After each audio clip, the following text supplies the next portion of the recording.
সারা দুপুর তোজো যেহেতু ঘুমায় না, সেই জন্য তোজোকে এঙ্গেজ রাখার জন্য ওকে কালার পেন্সিল এই সমস্ত কিছু দিয়ে বসিয়ে রাখি, তাতে ও শান্তও থাকে, বদমাশি করে না।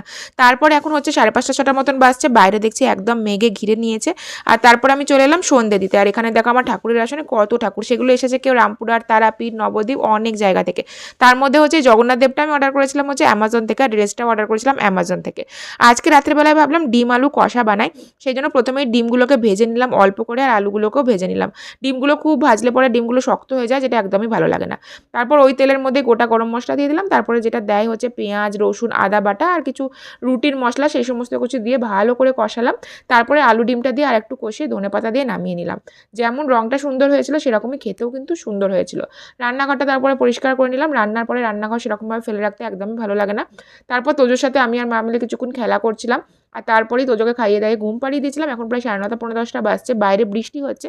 এই বৃষ্টির ওয়েদারে কিন্তু ডিনারটা জমে গেল।